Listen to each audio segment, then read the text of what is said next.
mentioned playing with pace. So what are some of your favorite constraint-led drills or methods to teach your players an understanding of pace and poise?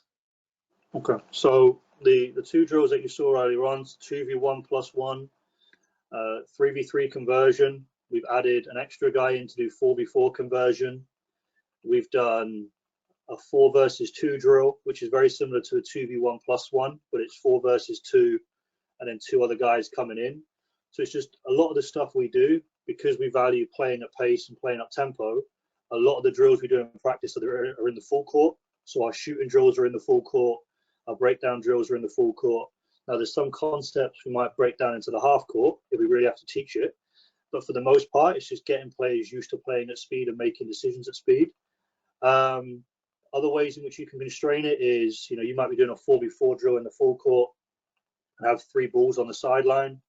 Every time there's a turnover, you replace the ball. So you say, like, in this 5-minute drill or this 10-minute drill, you're allowed 3 turnovers.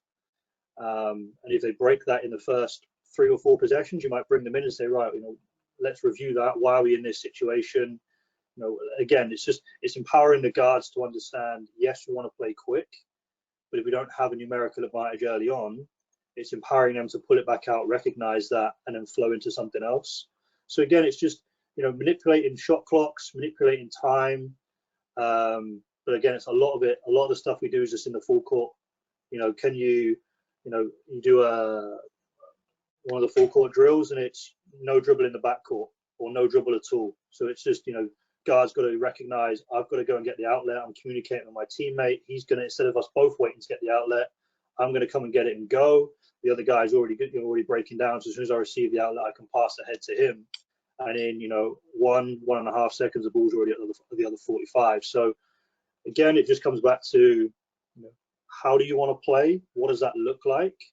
And then can you replicate that as much as possible in practice? Because I don't feel like you can, spend a lot of time in the half court in practice and then expect your guys at the weekend to then play 40 minutes up and down. So again, it has to replicate it as much as possible, and it has to look and feel like the game, especially the game that you want to play. Appreciate that. Can I just add to Coach's answer there? One of the things that we did this season was a kind of 3-possession game where we went offense, defense, offense before setting it up again.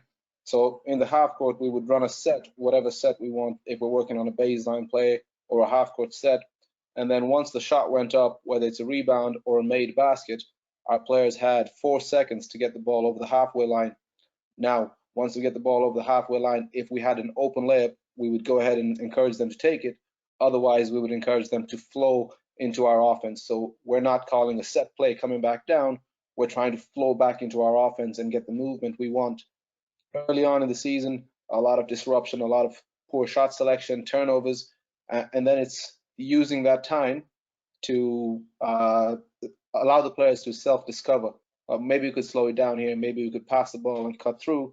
And just by being patient with it, at the end of the season, we kind of found that there was a little bit more flow.